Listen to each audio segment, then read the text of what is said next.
This is the new iPhone 15. It is the most affordable entry in Apple's iPhone 15 series this year. Now, usually if somebody asks me which iPhone they should get, I always suggest the Pro models because they come with all the high-end tech, and honestly, I kind of have always looked down upon regular iPhone models as they don't get to see much upgrades year after year. But the iPhone 15 has changed my mind this time around.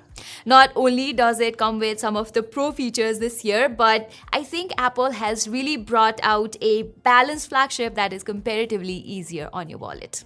Okay, first of all, one of the most notable changes in the entire iPhone 15 series has to be the inclusion of a USB-C port. Although it's a shame that data transfer speed is not as fast as the Pro iPhones, the port on both the iPhone 15 and the 15 Plus is just USB 2.0, which means it's slower than the iPhone 15 Pro series. Secondly, I love the design and build of the iPhone 15 this year. Now, don't get me wrong, the iPhone 15, like the iPhone 14 or the iPhone 13 before that, uses a glass back with aluminum frames. But this time, we are getting a matte finish, which I totally dig. It has this soft satin finish that feels so smooth to touch, and it does not get fingerprints or smudges at all. You can ask my video team how happy they are for not having to wipe off smudges every now and then while shooting compared to something like the newly launched Xiaomi 13T Pro, which is a pain in the neck.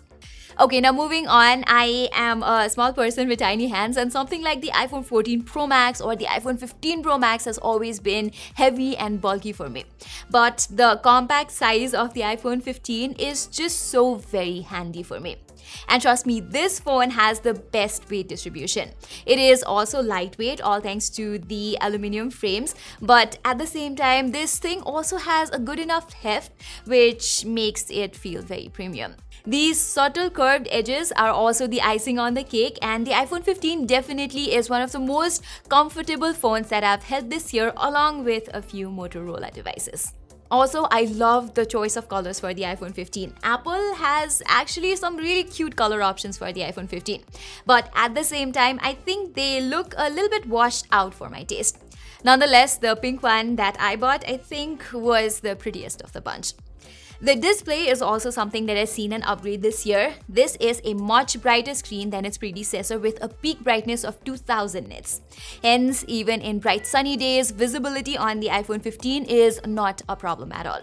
And of course, I can't miss the dynamic island up top, which until now was only available on the Pro iPhones.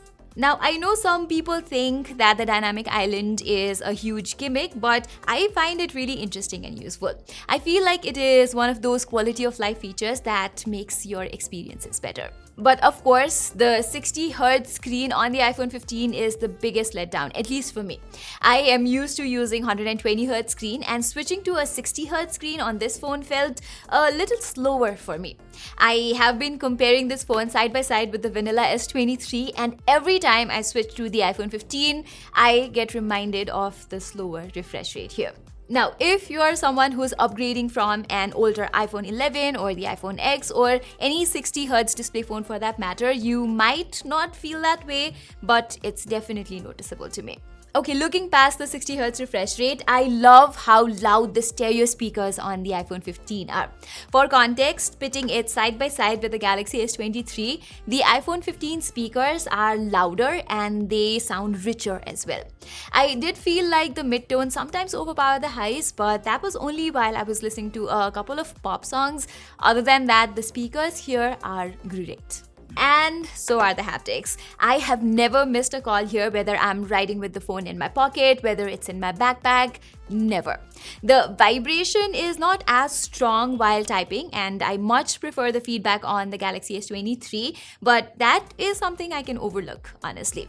Okay, now I know I went on and on about how the compact size of the iPhone 15 is so awesome, but it also comes with a few downsides of its own. First is the relatively okay battery life on this phone. Normally, with general kind of usage, the phone would give me around 5.5 hours of screen on time, which means it would last me about a full day while I was limiting myself to social media and general usage.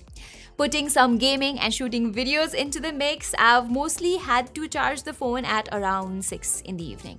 Second, the compact form factor means that there is less space for heat to dissipate. So if you're doing something of a heavy duty task like shooting 4K videos for a longer time or airdropping about 200 photos and videos to your laptop, the phone does heat up a little.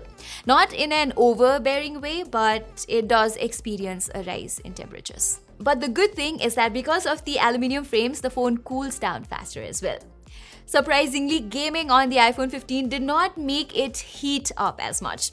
The iPhone 15 features the A16 Bionic chipset inherited from the iPhone 14 Pro series, and if not the latest and greatest, this chipset is still among the most powerful out there. With this, the normal everyday tasks run like a breeze here. I could have 20 apps open in the background and the phone would not even stutter a bit. Likewise, gaming also was a pleasant experience on this device. I played PUBG for around 45 minutes straight and the phone's temperature was a comfortable 37 degrees. Switching over to Genshin Impact for another 45 minutes also did not make the phone struggle, with the phone resting comfortably at around 39 degrees. I played all of these games at the highest settings and the gameplay was smooth all the time. In fact, it was better than the Galaxy S23. Even so, playing games on a bigger screen is always a more enjoyable experience, so you can go with the iPhone 15 Plus instead if you play games more often. But the iPhone 15 and 15 Plus do miss out on hardware level ray tracing and all those AAA console level games that you get on the Pro series next year.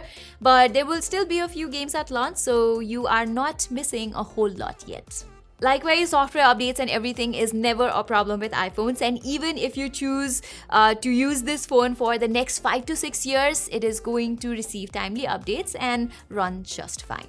Lastly, let's talk about cameras. Now, just like every year, you're not seeing the most upgrades here, but there are a few welcome changes that I absolutely adore on the iPhone 15, starting from the new 48 megapixel sensor. Do note that this is not the same sensor that we find in the iPhone 15 Pros, but it is a capable one nonetheless. Because this is a higher res sensor, Apple has been able to add a 2x lossless zoom option in it, and you can get some great details in 2x shots. I found this particularly useful while taking portraits.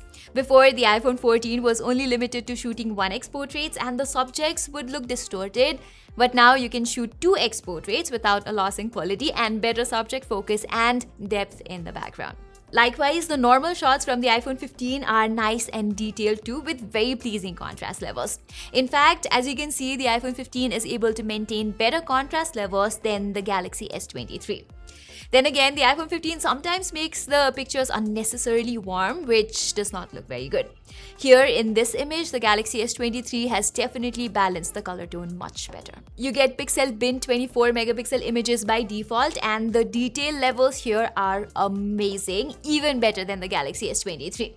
And this holds true for nighttime images as well. The iPhone 15 manages to capture some great details and contrast in nighttime shots as well. It also manages glares a bit better than the Galaxy S23. You get a 12 megapixel ultra-wide angle lens too, which obviously is not able to manage as much details as the primary camera, but I like how it manages similar color science to that of the primary images. Selfies, on the other hand, come out much more pleasing from the Galaxy S23. I have said this a couple of times before too, but iPhones generally tend to make brown people look more richer brown than they normally are, and I do not like that. When it comes to videos, I have said this multiple times, iPhones are the best in business, and here too the iPhone 15 brings out some great stable videos even at 4K 60 FPS. I like how Apple lets you switch between normal and ultra wide and even 2x mode while shooting at 4K 60 FPS, as opposed to Samsung or last year's iPhone 14, which limits you to just 4K 30 FPS. But I do wish you could switch between the front and back cameras while shooting. That could come really handy while vlogging. Likewise, you can shoot up to 4K 30 FPS cinematic videos from the iPhone 15, and comparing it side by side with the Galaxy S23, you can see how the iPhone is able to separate the subject and the background better, and even the blur looks more natural here in comparison to the Galaxy S23. I know the Galaxy S23 can even shoot 8K videos, which is a different kind of flex, but I think 8K videos are not very practical even at today's date, so I would very much like to reserve it for the future.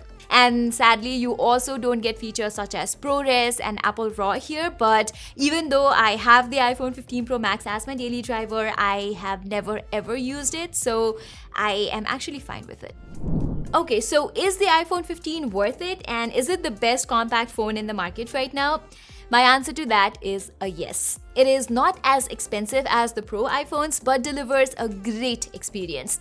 It has a brighter display than last year, a faster chipset, a new camera, and more importantly, it comes with USB-C now, which, as I mentioned before, is extremely convenient to have. All in all, I think if you're okay with not having the most cutting-edge tech from Apple and just want a great Apple experience on a relatively lighter budget, the iPhone 15 is a great option right now. And if you're someone watching in the future, you're also going to get some amazing discounts on the iPhone 15 during the Flipkart and Amazon sales, making it even more worth it.